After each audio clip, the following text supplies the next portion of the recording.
بسم اللہ الرحمن الرحیم۔ اسلام نے عورت کو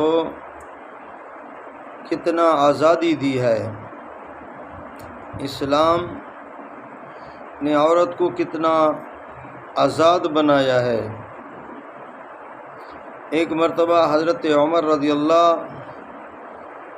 تعالی عنہ کا واقعہ ہے کہ حضرت عمر رضی اللہ تعالی عنہ کے بارے مشہور ہے کہ ان کا بڑا رعب اور دبدبا ہوتا تھا۔ حضرت عمر رضی اللہ تعالی عنہ جس راستے سے گزرتے تھے وہاں سے شیطان دور بھاگ جاتا تھا۔ حضرت عمر رضی اللہ تعالی عنہ کا نام سن کر دشمن کانپ جاتا تھا، تھر تھرا ہٹ اس کے اوپر آ جاتی تھی۔ حضرت عمر کا بڑا رعب تھا، بڑا دبدبا تھا، لیکن حضرت عمر رضی اللہ تعالی عنہ جب اپنے گھر کے اندر آتے، اپنی چار دیواری کے اندر آتے تو وہاں حضرت عمر حاکم بن کر نہیں آتے، ایک خامند کی حیثیت سے گھر آتے، ایک باپ کی حیثیت سے گھر آتے۔ فرمایا جب گھر آتے تو وہ خامند کی حیثیت سے آتے، جو شریعت مطہرہ نے گھر کے اندر آتے ہوئے حکم دیا ہے وہی حکم کے ساتھ آتے۔ آپ صلی اللہ علیہ وسلم کی شریعت کے مطابق ممبر پر بیٹھتے تو آپ صلی اللہ علیہ وسلم کی شریعت کے مطابق اگر گھر کے اندر آتے تو پھر شوہر کی حیثیت سے آپ صلی اللہ علیہ وسلم کی شریعت مطہرہ کے مطابق آتے۔ تو ایک مرتبہ حضرت عمر رضی اللہ تعالی عنہ گھر تشریف فرماتے اور میاں اور بیوی کے درمیان کچھ گفتگو ہو رہی تھی۔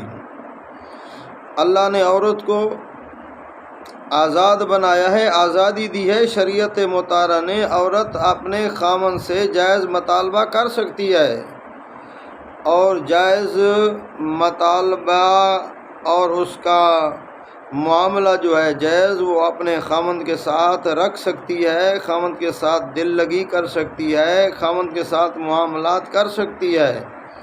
تو حضرت عمر رضی اللہ تعالی عنہ اور حضرت عمر رضی اللہ تعالی عنہ کی بیوی کے درمیان کچھ گفتگو ہو رہی تھی تو ایک شخص اپنی بیوی کی شکایت لے کر حضرت عمر کے پاس آئے کہ میں جاؤں امیر المومنین حضرت عمر رضی اللہ تعالی عنہ کی خدمت کے اندر اور حضرت عمر رضی اللہ تعالی عنہ کو جا کر اپنی بیوی کا حال سناؤں، اپنی بیوی کی بد اخلاقی، بد مزاجی ان کے سامنے رکھوں۔ تو حضرت عمر رضی اللہ تعالی عنہ کے دروازے پر جب آیا تو دروازے کے قریب تھا تو حضرت عمر اور حضرت عمر رضی اللہ تعالی عنہ کی بیوی کے درمیان گفتگو ہو رہی تھی۔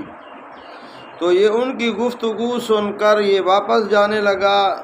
اتنی دیر میں حضرت عمر واپس آ گئے، دیکھا کہ ایک شخص وہاں سے گزر رہا تھا تو حضرت عمر رضی اللہ تعالی عنہ پوچھنے لگے بھائی کہاں جا رہے ہو؟ کہنے لگا میں آپ کے پاس آیا تھا، اپنی بیوی کی بد مزاجی کی شکایت لے کر آیا تھا۔ تو حضرت عمر رضی اللہ تعالی عنہ نے فرمایا پھر آپ کیوں جا رہے ہو؟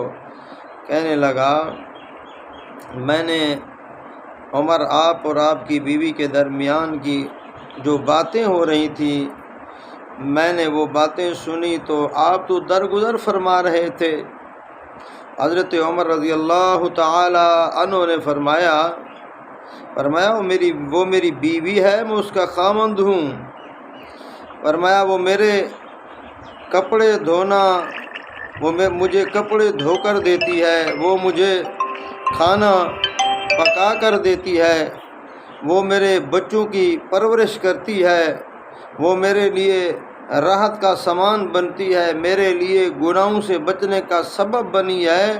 جب ایک میری بیوی میرے لیے کھانے کا انتظام کرے، میرے لیے کپڑے دھونے کا انتظام کرے، میرے لیے پینے کا انتظام کرے، میرے بچوں کو سنبھالے، میرے گھر کو سنبھالے، میری چار دیواری کے اندر کے کام کرے اور مجھے گناہ سے بچانے کا سبب بنے تو میں اس بیوی سے درگزر نہ کروں تو اور کیا کروں؟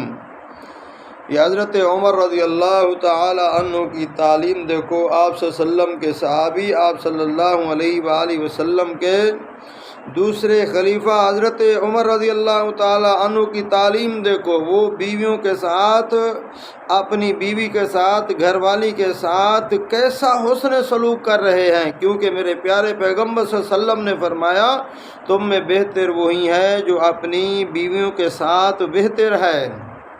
تو حضرت عمر رضی اللہ تعالی عنہ کی تعلیم دیکھیں، اسلام کی تعلیم دیکھیں۔ اسلام نے عورت کو یرغمال نہیں بنایا، اسلام نے عورت کو جکڑ کر نہیں رکھا، اسلام نے عورت کو شریعت مطہرہ کے اندر رہتے ہوئے بہت آزادی دی ہے، اسلام نے اسے اس کے حقوق دیے ہیں۔ تو آؤ ہم اسلام کو سمجھیں، قرآن کو سمجھیں۔